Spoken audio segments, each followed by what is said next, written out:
নমস্কার, নতুন একটা ব্লগে সবাইকে অনেক অনেক স্বাগত জানিয়ে আজকের ব্লগটা শুরু করছি।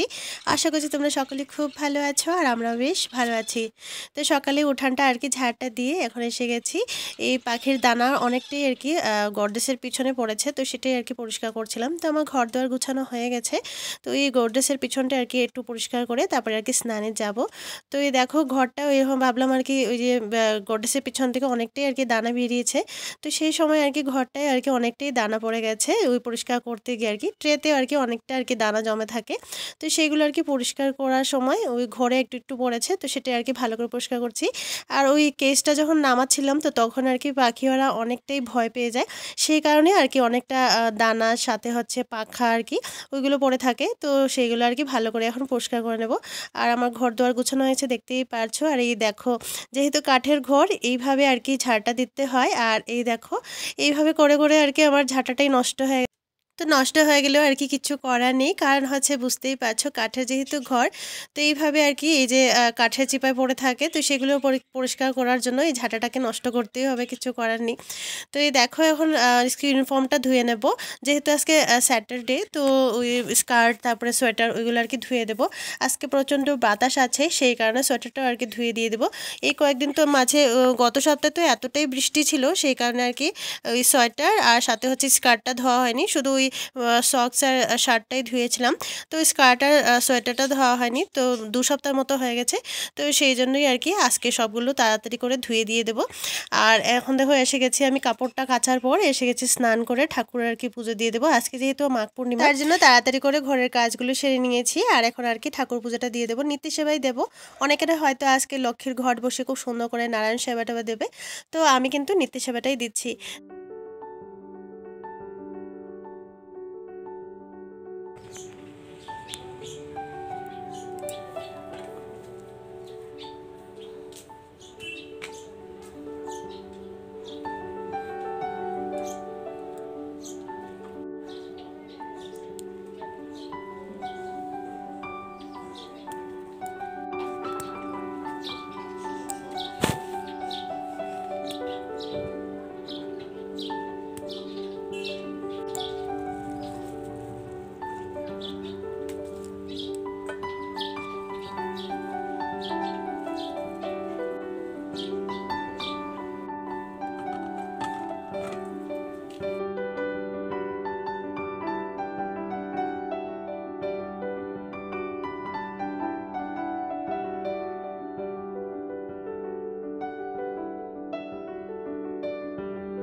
সকালে ব্রেকফাস্টে আজকে একটু হালুয়া করে নেব, অনেক দিনই হয়েছে হালুয়া খাওয়া হয়নি গাজরের। তো সেই কারণে আর কি পুরো শীত চলে গেছে, কিন্তু এখন মনে হয়েছে যে একটু গাজরের হালুয়া খাই। তো ওই দিন বলে দিয়েছিলাম আর কি ভালো দেখে গাজর নিয়ে আসবে, তো তার জন্য দেখতেই পারছো গাজরগুলো খুব বড় বড় গাজর।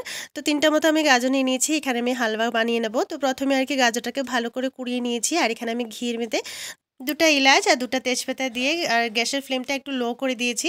তারপরে এখন আমি গাজরটা দিয়ে দিচ্ছি। আর ফুড কালার এখানে অ্যাড করব না, গাজরের কালারটা অলরেডি একটু সুন্দর ছিল, সেই কারণে আর ফুড কালার এখানে আমি অ্যাড করছি না। তোমরা চাইলে আর কি অ্যাড করতে পারো, খুব সুন্দর হয় কালারটা গাজর হালুয়ার। আর এখানে দেখো আমি প্রেসার কুকারে করে নিচ্ছি, তাহলে আর কি গ্যাসটা কম খরচ হয় সেই কারণে। আর এখানে দেখো আমি ভালো করে এখন ভেজে নেব। আর একদিকে দেখো আমি গরম জল একটু বসিয়ে দিয়েছি, যেহেতু আমি পাউডার দুধ দিয়ে আর কি বানাবো, সেই কারণে একটু গরম জল বসিয়ে দিয়েছি। তো ওই আর কি গরম জলে পাউডার দুধটা একটু ঘুলে নেব। আর এখানে আমি চিনি অ্যাড করেছি, যেহেতু চিনি একদম ছোট ছোট দানা ছিল, সেই কারণে আর কি 5 চামচের মতো দিয়েছি। তো দুধটা অ্যাড করার পরে 2টা হুইসেল দিলেই আমার গাজর হালুয়া রেডি হয়ে যাবে। আর এখানে দেখো ডিমের খোসা তারপরে হচ্ছে চা পাতা ওইগুলো আর কি আমি এখানে মাটিতে দিয়ে রাখি, তাহলে ওটা সার হয়ে যায়। তারপরে ওই সারগুলোই আর কি এই গাছে দেওয়া হয়, মানে ওই যেগুলোতে আর কি ফুল ফুটবে সেইগুলোতে আর কি অল্প অল্প করে যেগুলো একটু শুকিয়ে তারপরে দেওয়া হয়। একদম কাঁচা দিলে পরে হয়তো পোকা টোকা হয়ে যাবে, তাহলে আর কি গাছ নষ্ট হয়ে যাবে। আর আজকে প্রচণ্ড বাতাস, সেই কারণে দেখছি আর কি মানে গাছের গুঁড়োগুলো একদম ড্রাই হয়ে গেছে, সেই কারণে দেখতে একদম গাছটা একদম মজা যাচ্ছিল ছিল, তো ভাবলাম আর কি গাছে প্রথমে জলটা দিয়ে দিই, ততক্ষণে আমার হালুয়াটাও হয়ে যাবে।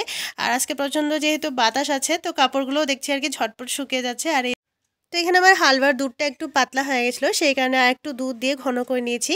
আর রুটিটাও হয়ে গেছে, আটা ময়দা দিয়ে আজকে রুটি করেছি, বেশ খেতে ভালো হয়েছিল। পরোটা করলে হয়তো আরেকটু ভালো হতো, কিন্তু আমি আজকে আটা আর ময়দা দিয়ে রুটি করে নিলাম। আর এখানে দেখো আমি পালং শাক নিয়ে এসেছি, নিজেই আর কি বাড়িতে একটু লাগিয়েছি, কিচেন গার্ডেন বলতে পারো, একটু একটু আর কি গাছ টাছ লাগাই, ওই আলুর গাছ, তারপরে হচ্ছে পুদিনা, ধনেপাতা, ওইগুলো আর কি একটু একটু করে গাছগুলো লাগাই। তো বাড়ির শাক বুঝতেই পারছো, একদম খেতেও আর কি দারুণ হয়েছে। তো এখানে দেখো আমার শাকটা কাটা হয়ে গেলে তারপরে আর কি মশলাটা বেটে নেবো। আজকে হচ্ছে নিরামিষ বেগুন ভর্তা করব। তো এখানে দেখো আমি শস্য নিয়ে নিয়েছি আর অল্প একটু আর কি আদা নিয়ে নিয়েছি। এখন প্রথমে আর কি শস্যটাকে ভালো করে বেটে নেব। আর মিক্সার গ্রাইন্ডারে বাটলেও আর কি হয়ে যায় তাড়াতাড়ি, কিন্তু আমি মিক্সার গ্রাইন্ডারে ভাবলাম যে বাটবো না, কারণ হচ্ছে ওই টেস্টটা আসে না, যেটা আর কি মানে শিলপাটাতে বাটলে পরে যে টেস্টটা আসে সেটা কিন্তু মিক্সার গ্রাইন্ডারে একদমই আসে না। তো শস্য বাটা হয়ে গেছে, এবারে আর কি আমি লঙ্কাটা বেটে নিচ্ছি। শস্যটাকে আলাদা করে বেটে রেখেছি, কারণ হচ্ছে আমি অল্প করে একটু আর কি বানাবো, যেটাতে আর কি কম ঝাল হবে, কারণ দিয়ে একদম ঝাল খেতে পারবে না, সেই কারণে। আর এই লঙ্কাগুলো প্রচণ্ড ঝাল, সেই কারণে। আর ওইদিকে আমার বেগুনটা পোড়া হয়ে গেছে, গ্যাসেই পুড়ে নিয়েছি। এই চুলা হলে তো আরও ভালো হতো, টেস্টটা আর কি ভালো আসে, তো কি করবো, আর গ্যাসেই আর কি পুড়ে নিয়েছি। তো সরষের তেলটা গরম হয়ে গেছে, এবার আর কি বেগুন দিয়ে দেবো, আর ওইটাতে অল্প একটু নুন হলুদ দিয়ে ভালো করে ভেজে নেব। তারপরে যে কাঁচা লঙ্কাটা বাটা ছিল, তো সেটা আর কি একসাথে অ্যাড করে কিছুক্ষণ আর একটু ভেজে নেব। তো ওইটা ভাজা হওয়ার পর তারপরে এখানে দেখো আমি সরষেটা অ্যাড করে নিয়েছি।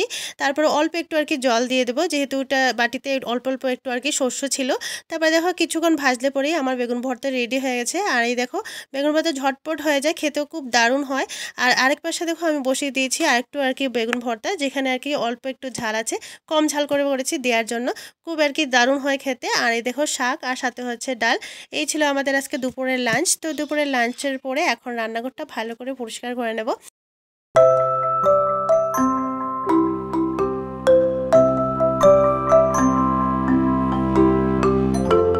চলো বন্ধুরা, আজকের মতো ব্লগটা এই পর্যন্তই রাখছি। ভালো যদি লেগে থাকে একটা লাইক করে দিও, আর কমেন্ট করে তো অবশ্যই জানিও কেমন লাগলো। ততক্ষণের জন্য সবাই সুস্থ থাকো, ভালো থাকো, আর আমার চ্যানেলটাকে সাবস্ক্রাইব করে আমার পাশে থাকো। টাটা।